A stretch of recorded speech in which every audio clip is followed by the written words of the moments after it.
Santo do Dia. Hoje, dia 22 de junho, a Igreja celebra os santos João Fisher e Thomas More, decapitados por defenderem a sua fé. Defesa da fé e da verdade.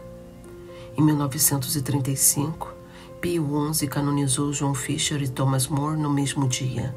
Os santos são celebrados juntos. Sofreram martírio pela coragem com que defenderam a fé e são dos grandes exemplos de fidelidade a Jesus. Opondo seu rei Henrique VIII na controvérsia sobre o seu matrimônio e sobre o primado do romano pontífice, preferiram servir ao Rei Eterno. Defenderam os valores cristãos de indissolubilidade do matrimônio, o respeito pelo patrimônio jurídico e a liberdade da Igreja em relação ao Estado. E assim, foram encarcerados na Torre de Londres. São Thomas More, 1478 a 1535. Nascido em Chelsea, Londres, na Inglaterra, no ano de 1478, o santo foi desde cedo educado na fé cristã.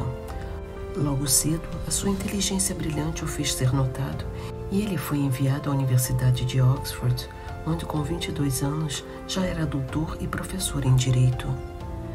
Vida religiosa e matrimônio. Thomas More pensou em tornar-se religioso, era um frequentador dos franciscanos e por um período dos cartuchos também.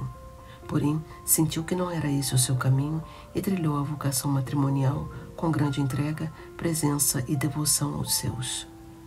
Vocação cristã. Conhecido por uma personalidade muito simpática, pelo seu bom humor e por uma forte fé cristã, o santo tinha uma vocação específica nos meios da política, da literatura, do direito. Assumiu diversos cargos diplomáticos, foi juiz, conselheiro, secretário e em tudo sempre atuou em favor da defesa da fé cristã, principalmente no tempo da Reforma Protestante. Escreveu obras famosas como O Diálogo do Conforto contra as Tribulações, um dos mais tradicionais e respeitados livros da literatura britânica. Outros livros famosos são Utopia e Oração para o Bom Humor. Um tempo depois, Thomas pediu demissão e um novo tempo iniciou em sua vida. Thomas nunca se afastou dos pobres e necessitados, os quais visitava para melhor atender às suas reais necessidades. Sua casa sempre estava repleta de intelectuais e pessoas humildes.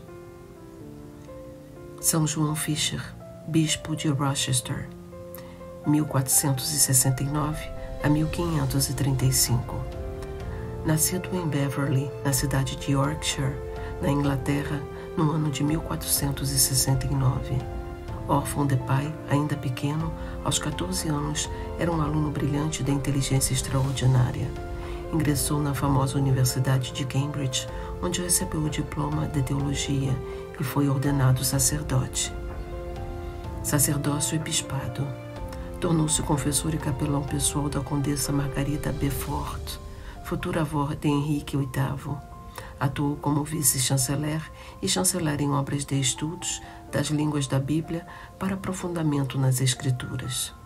Foi eleito bispo de Rochester com 35 anos, distribuía esmolas com generosidade e as portas de sua casa estavam sempre abertas para os visitantes, peregrinos e necessitados. Ele levava uma vida tão austera como de um monge. O bispo Fisher também combateu os erros da Reforma Protestante, escrevendo 4 livros que o tornaram famoso em todo o mundo cristão. Condenação dos santos. Em 1535, o rei Henrique VIII desejou divorciar-se de sua legítima esposa para casar-se com a cortesã Ana Bolena. O bispo João Fisher foi o primeiro a posicionar-se contra aquele escândalo. O rei Henrique VIII conseguiu que o parlamento inglês o declarasse chefe supremo da Igreja na Inglaterra em substituição ao Papa da Igreja Católica, com a aprovação de todos os que desejavam conservar seus altos postos no governo. João Fisher declarou no parlamento que querer substituir o Papa de Roma pelo rei da Inglaterra como chefe de nossa religião é como gritar um morra à Igreja Católica, e isso seria um erro absurdo. Ainda estava preso quando foi nomeado cardeal pelo Papa Paulo III. Ao ser informado, o rei exclamou: "Enviaram-lhe o chapéu de cardeal, porém não poderá colocá-lo porque eu lhe mandarei cortar a cabeça. E assim o fez. Da mesma forma, São Thomas More deixou registrada sua irreverência àquela farsa real por meio da declaração pública que pronunciou antes de morrer. Sedes minhas testemunhas de que eu morro na fé e pela fé da Igreja de Roma, e morro fiel servidor de Deus e do Rei, mas primeiro de Deus. Rogai a Deus a fim de que ilumine o Rei e o aconselhe. O Papa João Paulo II, no ano 2000, declarou São Thomas More padroeiro dos políticos. O chanceler Thomas More e o bispo católico John Fisher eram as figuras mais influentes da corte. Os dois foram decapitados. O primeiro foi João, em 22 de junho de 1535, e 2 semanas depois foi a vez de Thomas. Minha oração. Senhor, estes 2 servos não tiveram medo ou receio em servir a verdade. Conceda-me também a grande graça de defender a fé cristã em qualquer circunstância e de ser-lhe fiel até o fim. Amém. Santos João Fisher e Thomas More, rogai por nós.